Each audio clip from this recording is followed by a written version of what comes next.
So today, since we just got the engine running last night due to the new engine wiring harness, I'm sure you'll see a video on that soon.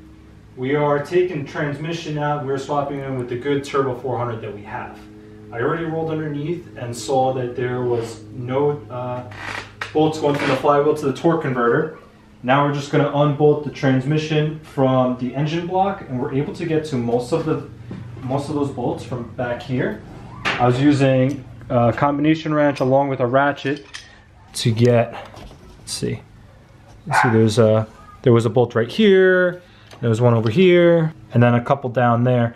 We're gonna have to get to about 2 of them from underneath. So all I did was loosen up the very top ones, because we're gonna leave 2 in the top. I just broke them loose, but I didn't back them out at all. And underneath, I'm gonna go and take those bolts out first. We're gonna set up this brand new transmission jack I got from Harbor Freight. We're gonna set that up underneath so it's holding the weight of the transmission. Remove the cross member, which is not bolted in. Then I will come up top and take those last 2 bolts out, and hopefully we can just reel it out and lower it down. Should be a piece of cake. It'll only take me about 15 hours. So underneath the car, right here, you can see the flywheel or the flex plates and the torque converter. You see right there. You can see right in between here is where there would be a bolt going from the flex plates into the torque converter right here. But this torque converter is not bolted to the flywheel. So whenever they put the engine back in the car, they forgot to bolt that back up.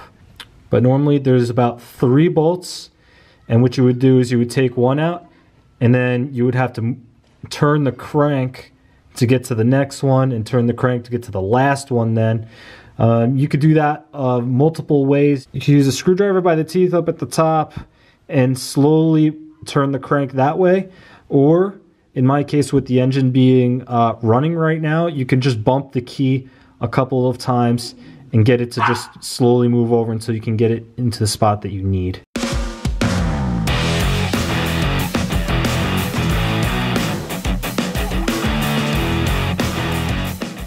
Alright, so we just got all the bolts out from underneath. The last 2 are right up top, right down in there and on both sides. So that's the only 2 holding the transmission to the engine right now. So what we're gonna do is we're gonna set up our transmission jack underneath the transmission, jack it up, put the strap around, make it tight, and then we'll pull the cross member bolt out. Then we'll come up top, remove the last 2 bolts, and she should pull right out.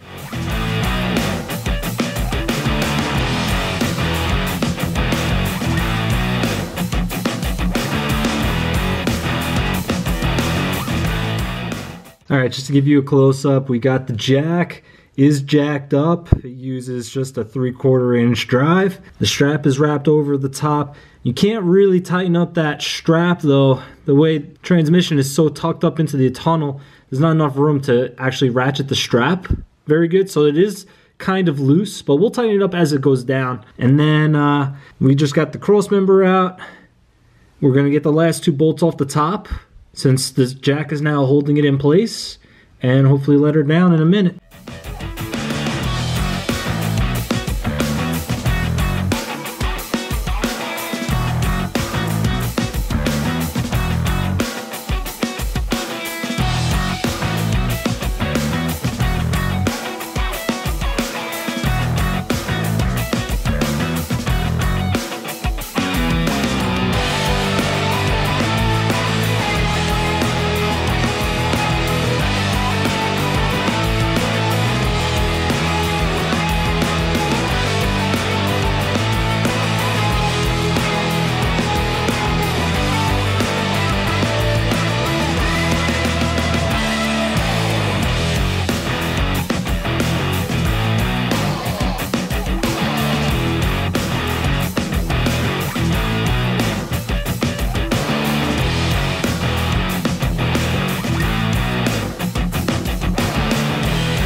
So we got it out.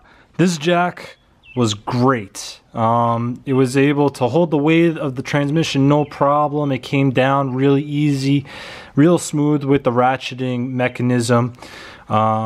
Like I said, the strap was not really useful until I was able to lower it down. But once I did, and I had enough room, I did ratchet it nice and tight before moving it around, and it made it really stable.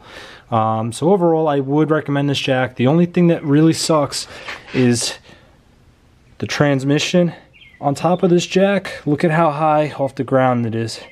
We had to jack the car up really high to get this out. Now, our new Turbo 400 is going to go right in. No problem.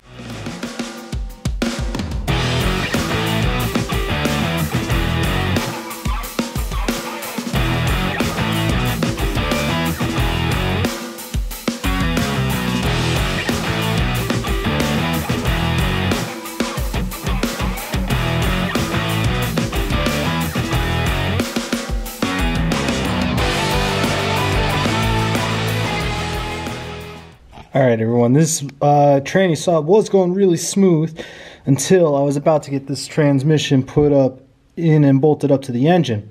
I'll show a picture of the problem. There is this lip here that comes all the way out off the right side of the transmission. On the one that I took out, it had that cut off. So I had to go in here. I used the Sawzall at first. It didn't give me enough clearance, so I went in there with the cutting wheel. And you can see right here, I got it cut smooth. It's real nice. I used the file to fix any of the sharp edges, and now it should continue to go in, hopefully smooth from here on out.